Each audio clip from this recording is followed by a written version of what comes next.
Hey guys, Alex Sturgeon here, HobbyTown HobbyPlex, and it is day 1 and a quarter, we'll call it, of this year's annual ProTek 110 Scale Off-Road Championship track build and kind of spring cleaning, I guess you could call it. I want to show you guys what we did today. Built this wall behind us, and then I've made quite a bit of progress tonight on the track. I'm actually going to go home and get ready to come back tomorrow, but wanted to show you guys progress. No cool time lapse or anything like that today. I've kind of using my phone to listen to music all day. And anyways, let's show you what we got. All right, so first things first, we built this brand new wall to kind of corral our tractor and all of our tools and stuff, kind of from view. It's quite a bit taller than the old one, and it's also cemented in, and we actually changed the angle. So the old angle actually followed that beam right above where that post is holding the wall up at, and it came kind of straight towards us. So you can see it's quite a big change, and what that does is it leaves an opening to drive the tractor down here and keep everything behind it. But then you can see back here, we're going to hang all of our tools and stuff now from that, and we left kind of an opening there too, just so we can walk behind it when needed. I'm actually going to build I'm going to put in a little board right there. I'm letting the cement dry overnight, and then I'm going to backfill this tomorrow with some of the dirt that I've gotten up. But man, I honestly wish we didn't paint all of our boards. I kind of like that kind of raw look to them, but eventually this will get painted gray along with the back wall here sometime this week. So I'm really happy about that. It turned out great. We had help from Rob Connor, Dave Kaziski, my son Emerson Sturgeon, and our Patreon member Steve Eichler. So those guys didn't have anything to do on Easter Sunday, so they came out with me and got that thing up. So I think it looks really good, and we're gonna be able to hang some banners there and make it look really nice. The other thing that it does is, it's hard to gauge this on our video here, but you can kind of see where I dug it out, where the old one was and where the new one is. It's actually going to give us quite a bit more room just for the track itself, the actual track surface. So we probably picked up about maybe 5 feet right there. So I'm pretty happy with that. All right, now let's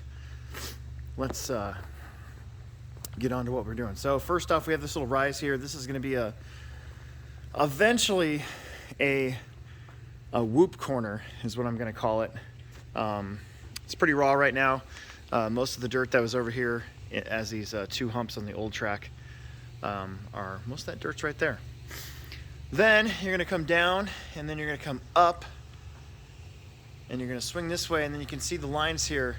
We're going to have a straightaway that comes across the racetrack.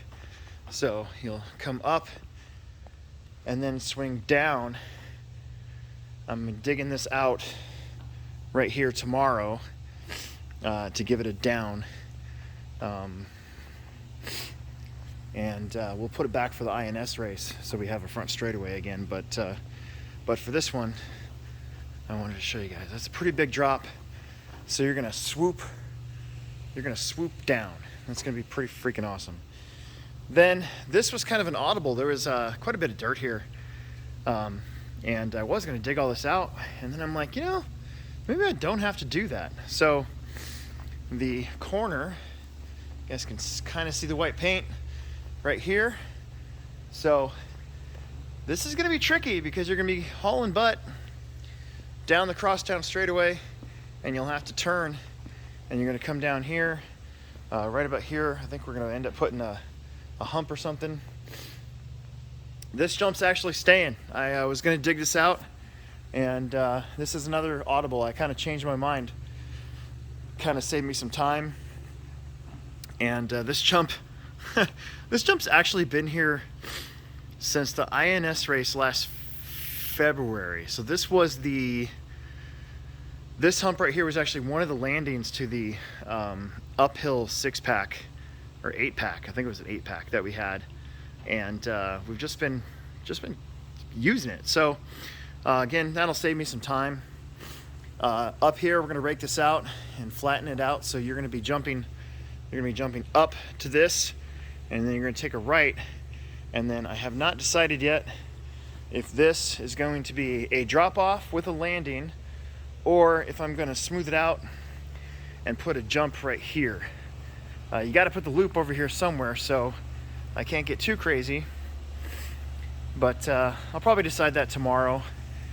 And then here comes the crazy part. So 2018, I think we had a crossover, and it worked really well the way we did it. I'm like, I'd really like to do one of those again. It's got to be done right. I don't really like making crossovers that actually have a kick to them, because then your car gets in the air and people can get hit, and little kids can get hurt and stuff. So what this is going to do is that's about 3 feet high right there. So you're going to come up here, turn, and you're just going to launch off of this. Now tomorrow I'm going to be adding a little bit of dirt to give it a rise, not necessarily a jump, but just a rise. And you'll land right about here. So you're going to jump over the straightaway, and I think it's going to be all right. You got plenty of lead up to it, and if we do it right, you're going to get just enough height. I'm going to dig out this flat surface with the tractor tomorrow, and that's going to take a while, but because this is really hard dirt here. But I think what I'm going to do is do the takeoff first. I might even try it before I do that, and if I don't have to do it, then I probably won't. Then this up here, I do got to dig all this out tomorrow. Most of it. That's a lot of dirt right there. And then you can kind of see where I got it sketched out. You'll come around over here. There's going to be a jump here, and then the corner is about right here. And you're going to zag back over to this corner, and there's going to be a jump right here before you come up the corner whoop, the whoop turn. So I know it's hard to gauge right now. It always is on the first day, but trust me, it'll be there. So I know this is kind of a long video, and it's a lot of just me talking and wandering around, but we'll get up here so I can give you a good view on the progress you made. A lot of progress today. I'm really happy with where we're at. Usually we only got about half of this done Sunday night. So, gosh, just so much done today.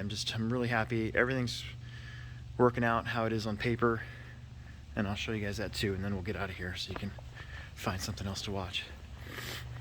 Here's my drawing. So I drew this out about maybe 6 months ago in my little book, and that's going to be similar to what it is. There's going to be a couple There's been a couple changes, but the actual layout itself, that's what it looks like. So, whew. So with that, I will let you guys go. Again, appreciate you being a subscriber. If you are, if you're not, do it. Might as well. We're another good RC channel, I think. So thanks for tuning in. We'll make another video tomorrow as we make more progress for the 2022 ProTek Spring Offroad 10-Scale Championships happening this weekend, April 23rd to the 25th. Thanks for tuning in.